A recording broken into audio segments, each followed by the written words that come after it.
Today is September 9th, 2009. And my name is Mark Leigh, and I'm here with Glenda Leigh, his mother. And we're going to talk a little bit about my mother's life. She'll be 90 years old on October 14th. Mom, tell me a little bit about your childhood. Well, our childhood at that time was not as modern as it is now, but we had a good life. When I was growing up, I was a sickly child. I had what they called St. Vitus stance, and this I lost all movement. I couldn't feed myself, I couldn't walk, I couldn't hold up my neck, and when I would sit up, somebody had to hold me so that everything was in all right. Finally, after time, my parents did everything they could for me. I went to the chiropractor, and the first time when they cracked my spine or whatever it was, I went out of the chiropractor's place walking. But the next morning, everything was gone.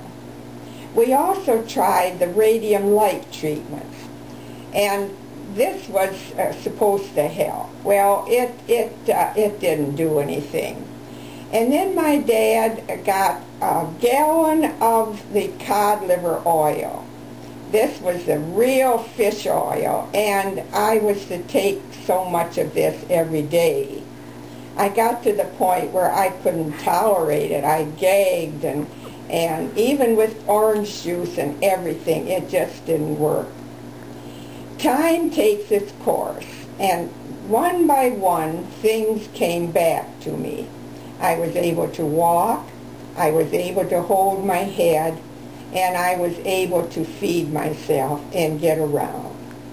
I went to school in a one-room school, and there were 8 grades. I don't remember that all 8 were there, but the teacher had to teach all of us. And you know, this didn't hurt us. We had a good time. The older ones could help the smaller ones.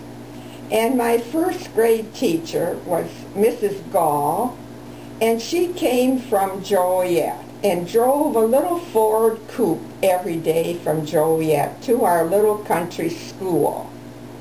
She had us do the Pledge to Allegiance every day, and I learned phonics. And you know, I still believe that the children that have the phonics are ones to become better readers than those that don't have the phonics. Tell us about your ride that you received to school the one day.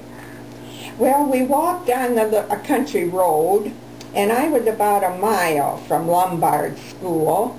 I would walk, a good half mile, 3/4, up to where my cousin Fern was, and the two of us would walk down the rest of the way to our one-room school.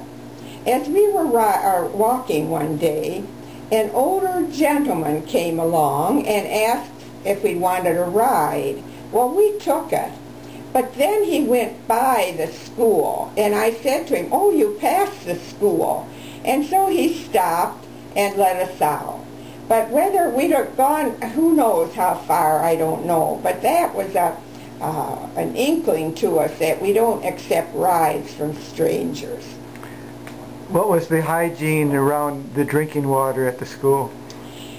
At first we didn't have the well there, and so each day I think the teacher had to bring a pail of water with a dipper in it. And later each one of us brought our little tin cups, and we would have a drink of water from that. And then as time went on, they had a well, and so we could pump the water all the time. Right before your marriage, you were teaching, so what things led up to your marriage? Well, I imagine the war that was on was something that would cause younger people to get married. And I think that perhaps if the war hadn't come, I might not have married as soon as I did. But I was teaching at Big Rock, I had finished my first semester of teaching and had made out all my report cards and all the necessary things that you made out, and gave it to another teacher to hand in for me. And I was off that evening on the Burlington train to Great Bend, Kansas, where Bill was stationed. My children tell me that I eloped. Well, maybe it was a form of elopement, but I did call my dad before I left and told him that I was on my way out to see Bill. And I told him that the train was ready to go, so he couldn't come and say and try to bring me back. But he never, whatever I chose, my dad was very good and let me have my own will. And so I was on my way out to Great Bend, Kansas. The train ride was different. From Aurora, where I left, it was not filled. But as we got closer down to St. Louis and Kansas City, it got very crowded. And the soldiers that were on the train had preference, and so many of us had to give up our seats for them. And this we did very graciously because they were the ones that really needed to sit down. I was wondering if Dad ever taught you about how red lights are used. Well, yes, I don't know how you got this one, but one time when he was gone on this flying trip, because he was in the Air Force, he came back, and I think it was near February 14th, and I had decorated our little trailer with red crepe paper on the windows. And he came in and he was disturbed with that. And of course, then he told me why. How about some stories at school? What were recesses like at school? Well, at recess time, the teachers went out and played with the children.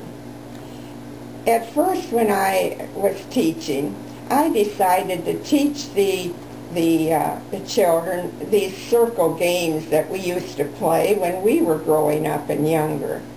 And of course, last couple out and lost your supper and things like that.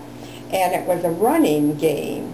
And the sixth grade people always loved to tap me and make me run with them. And on the cold day, I kind of got bronchitis and almost pneumonia because I frosted my lungs. And this was something that told me that I shouldn't be running like I was doing in this cold weather. Besides teaching, you were also involved helping out on the farm quite a bit. What stories do you have about helping out on the farm?